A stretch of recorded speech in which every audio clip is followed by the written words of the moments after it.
eu quero falar a respeito das profecias, ou da profecia em si, de Isaías, tão atual para os dias de hoje, escritas há mais ou menos 2.725 anos atrás.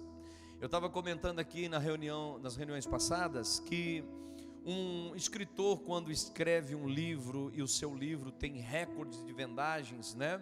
Uns se tornam até um best-seller, né? De vendas, às vezes traduzidos em vários idiomas.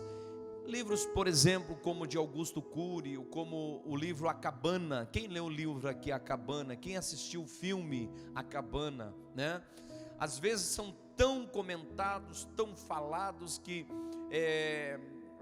se torna filmes, né? Entra aí num roteiro de filme, né?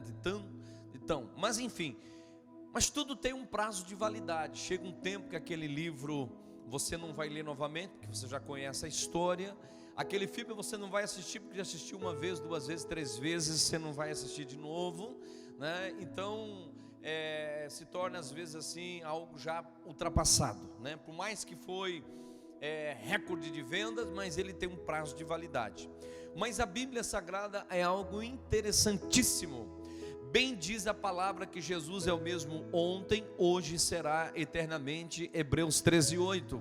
Bem diz a palavra que passarão os céus e a terra, mas as minhas palavras não hão de passar.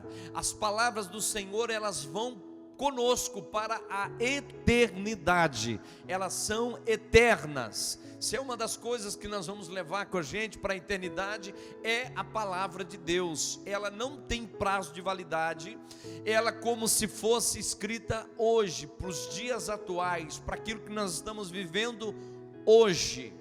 É algo impressionante. Você imagina, Isaías 700 anos antes de Jesus nascer, ele já escrevia a respeito do Senhor. E na minha particularidade, creio que Isaías foi um dos que mais aproximou na veracidade dos fatos, rico em detalhes, falando sobre a Via Crucis, falando sobre o Cordeiro, falando sobre a morte sacrificial e o governo messiânico de Jesus. Na particularidade, eu digo, com riquezas. E ele levou sobre si as nossas dores, as nossas enfermidades, o castigo que nos traz a paz estava sobre os seus ombros. Pelas suas pisaduras nós fomos sarados. 700 anos antes de Jesus nascer. Ele viu o futuro. Ele viu o governo messiânico de Cristo. No entanto, Jesus nasceu, morreu, ressuscitou. Já se passou 2020 ou 25, dependendo do calendário de atraso que nós estamos aí. Então aí se vão 2.725 anos. E você abre a Bíblia como se fosse escrita hoje.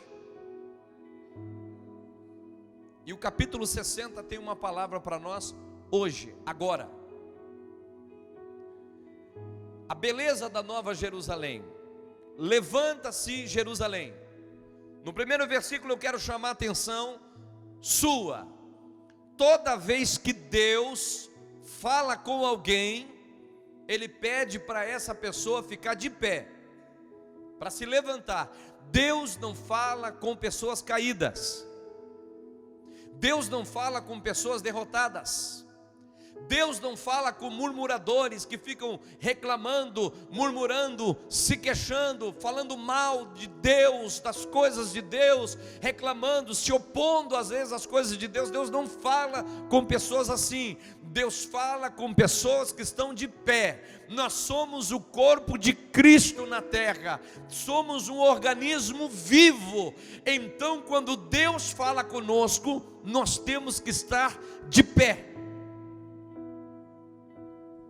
não prostrados. Um dia Josué estava dentro da tenda, prostrado, aborrecido, perguntando para Deus o que tinha acontecido, que eles perderam a batalha de Ai. Ele tinha que dar resposta para as mulheres dos soldados que morreram na batalha. Ele não sabia, ele estava confuso, e Deus entrou na tenda e diz assim: por que estás aí prostrado sobre o teu rosto, como um derrotado, como um fracassado? Levanta-te, porque eu quero falar contigo. Então Deus fala com pessoas que estão de pé. Então a Bíblia diz: aquele que está em pé, cuide para não cair. A minha responsabilidade com a minha vida primeiro, e a tua responsabilidade com a tua vida primeiro, é você estar de pé. Lute, faça de tudo, custe o que custar, mas permaneça de pé diante de Deus. Então Deus diz aqui no capítulo 60: levanta-te, Jerusalém, que o seu rosto brilhe de alegria, pois já chegou a sua luz, e a glória do Senhor vai brilhando sobre você. Amém? Que glória é essa? Que poder é esse? A Bíblia diz que quando Moisés subia ao monte para falar com Deus, quando ele voltava, ele tinha que cobrir o rosto dele com um véu, porque o seu rosto brilhava e as pessoas não conseguiam enxergar a glória revelada na face dele. A Bíblia diz que quando ele ia para o tabernáculo, fora do arraial, para falar com Deus, naquele lugar a nuvem descia sobre o tabernáculo, e a glória do Senhor se manifestava naquele lugar.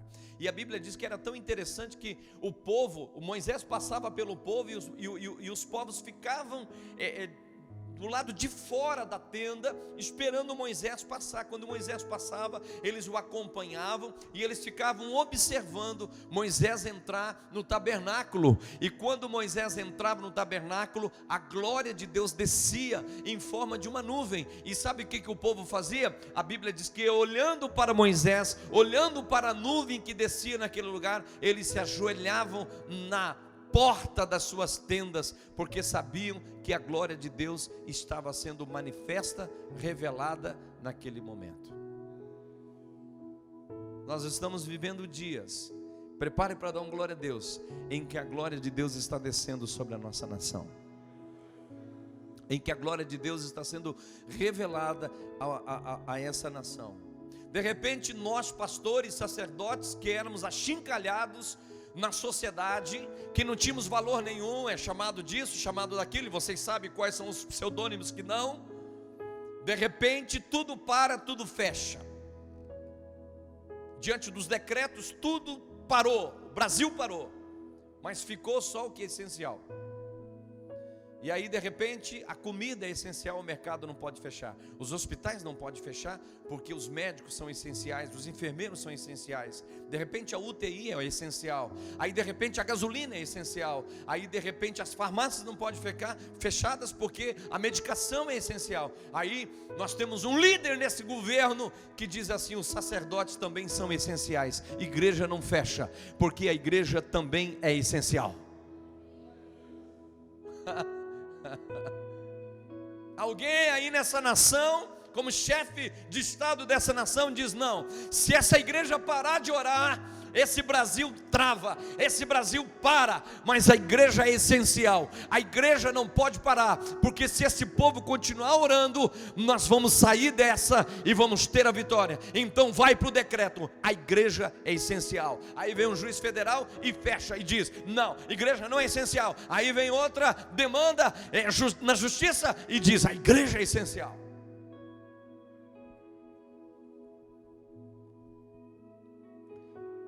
E pasme, eu vivi para ver isso. Eu vivi para ver um presidente dessa nação aclamar um dia de jejum nacional. Eu vivi para ver isso. Aclamar a igreja para jejuar. Eu tenho dito há dias, eu venho falando para vocês, irmãos, a resposta que esse país precisa está na boca da igreja. Se o meu povo que se chama pelo meu nome se humilhar, orar, buscar a minha face, converter-se dos seus maus caminhos, eu, Senhor, ouvirei do céu a sua prece, virei e sararei a sua terra, virei e sararei a sua nação. Alguém pode dar glória a Deus aí? Alguém pode exaltar o Senhor? Eu creio, irmãos. Eu confio, irmãos. Deus é Senhor de tudo e de todas as coisas. Deus é maravilhoso. Deus tem estado sobre essa nação. Deus tem abençoado essa nação. Deus tem abençoado esse povo. Eu creio. E ele diz aqui: levanta-te e resplandece, pois chegou a sua luz, e a glória do Senhor está brilhando sobre você. A glória do Senhor está brilhando. Eu tenho usado essa expressão nesses últimos dias, que as nossas ações denunciam o que tem dentro de nós. Deixa a glória de Deus brilhar, irmão. Deixa a sua face brilhar. Deixa a glória de Deus se revelar. Deixa a glória de Deus acontecer na sua vida. Deixa as pessoas ouvirem, ver o que Deus tem feito, as maravilhas que Deus tem feito na sua vida. Não é hora da igreja se esconder ou a igreja andar como um derrotado, caído, fracassado. Não, é hora da igreja estar de pé. É hora da igreja estar lutando. É hora da igreja estar orando, jejuando. A glória do Senhor vai brilhando sobre você. Versículo 2 diz assim, ó: a terra está coberta de escuridão. A terra está coberta de escuridão. Os povos vivem nas trevas. Vive ou não vive? Sim ou não? Sim ou não, gente? Mas a luz do Senhor está brilhando sobre você. A luz do Senhor brilha sobre a sua casa, sobre a sua vida, sobre a sua família. Sobre você aparece a glória de Deus. E atraídos pela sua luz, Jerusalém, os povos do mundo virão. O brilho do seu novo dia fará com que os reis cheguem até vocês. O que a Bíblia está falando de reis? A Bíblia está falando de autoridades. A Bíblia diz que os povos virão até você atraídos pela sua luz. Isso é promessa de Deus, irmãos. As pessoas vão dizer para você quem é o Deus que você serve, aonde você vai, que Deus é esse que mesmo em momentos de crise, momentos de dificuldade, de loucura, de pânico, vocês estão aí confiantes. Um povo meio doido, um povo esquisito, que diante às vezes de decreto que fecha a igreja, o povo vai para frente da igreja, dobra o joelho na frente da igreja para orar com a igreja fechada. Esse povo vai para as esquinas, vão para as casas, vão clamar, vão buscar. Que povo é esse? Que Deus é esse? Que luz é essa que brilha sobre vocês? Jerusalém, olhe ao redor e veja o que está acontecendo. Olha a promessa de Deus para a sua casa agora. Os seus filhos estão voltando. Sabe o que Deus está dizendo? Que aquele que já passou pela igreja, que um dia esteve no altar, trabalhou, serviu a Deus, hoje estão distantes dos caminhos do Senhor, Deus está trazendo eles de volta. Vocês não têm ideia do que eu atendi de pessoas reconciliando com Jesus esse ano, essa semana aqui, irmãos. O que eu atendi de pessoas reconciliando com Jesus, dizendo: eu quero Jesus, eu quero voltar para a igreja, eu quero voltar para a comunhão, eu quero Jesus de novo, eu não quero mais o mundo, eu quero Jesus. Essa semana nós passamos aqui fazendo atendimento e reconciliando pessoas que com lágrimas disseram: eu quero Jesus de novo. Seus filhos estão voltando. Eles estão chegando. Os seus filhos vêm de longe. Suas filhas vêm nos braços das mães. E quando você ver isso, ficará radiante de alegria, cheio de emoção, e o seu coração baterá forte. Promessa de Deus para sua casa. Promessa de Deus para sua família. Vocês viram o que Deus está falando aqui? Deus está falando de restauração. Deus está falando da glória, que quando ela se manifesta, a restauração no casamento, na casa, na vida profissional, na vida financeira. Deus põe tudo no lugar.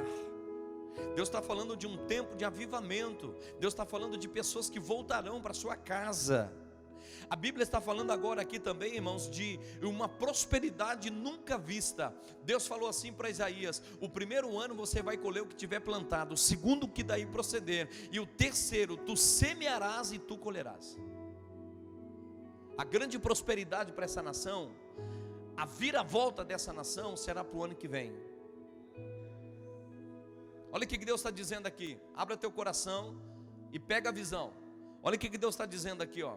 Os povos que vivem no outro lado do mar virão, trazendo todas as suas riquezas para você. Quem recebe aí, diga: eu recebo, eu tomo posse. Sabe o que Deus está falando aqui? Povos que vivem do outro lado do mar. Deus está falando de empresas, Deus está falando de empresas americanas, Deus está falando de grandes empresas que vão se instalar no país, gerando emprego, gerando recursos. Uma empresa, quando se instala do lado delas empresas satélites que trazem grande prosperidade, crescimento, condição de vida para as famílias, para as pessoas. Deus está falando aqui, irmãos, que depois que Ele avivar sua obra, voltarem para casa, haverá grande prosperidade sobre essa terra, sobre essa nação, sobre a Uruguaiana. Uruguaiana está num ponto principal. Uruguaiana está a 500 quilômetros de Buenos Aires. Uruguaiana está a 500 quilômetros de Uruguai. Está quase 600 quilômetros de Porto Alegre. Uruguaiana está num eixo principal da rota do Mercosul. Eu creio que essa cidade ainda haverá nela uma grande prosperidade, mais do que foi no passado. Seus filhos vão voltar. Os filhos dessa terra vão voltar. A palavra de Deus, irmãos, não volta vazia. Ela não cai no chão. Tem poder. Mas o que Deus pede de nós, como igreja, é que nós venhamos a ficar de pé. O tempo agora é de oração. O tempo agora é de jejuns. O tempo agora é de choro. O tempo é de clamor. O tempo é de humilhação. Esse é um tempo agora. O tempo agora é de Malaquias 3,18. Então outra vez vereis a diferença daquele que serve a Deus e daquele que não serve, entre o justo, entre o ímpio, entre aquele que é fiel e aquele que não é fiel. Porque quem é fiel a Deus é fiel em qualquer circunstância. Eu encerro essa mensagem dizendo para mim orar por vocês. Pessoas em crises criam pânico, outras criam oportunidades. Feche os seus olhos, mesmo sentado eu quero orar por você. Pai, eu quero te agradecer por essa palavra. Eu quero te agradecer por esse tempo que nós temos estado com os teus filhos. Ainda que número reduzido, várias pessoas, vários cultos, mas aqui eles estão.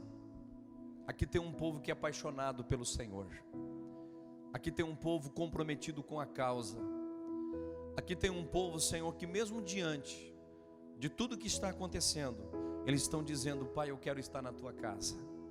Pai, eu quero te servir, eu quero te adorar, eu quero estar diante da tua presença.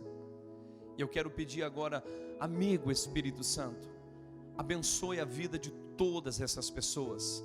Senhor, fortalece a vida deles, renova eles com essa glória, que essa glória desça sobre esta cidade, sobre esta igreja, sobre a casa dos seus filhos, que essa glória, essa nuvem de glória invada o comércio dessa cidade, meu Deus, as famílias dessa cidade, essa nuvem de glória, Senhor, invada todos os lugares, ó Deus, levando saúde, prosperidade, fartura na mesa dos seus filhos, que nada falte, mas que tenham em abundância.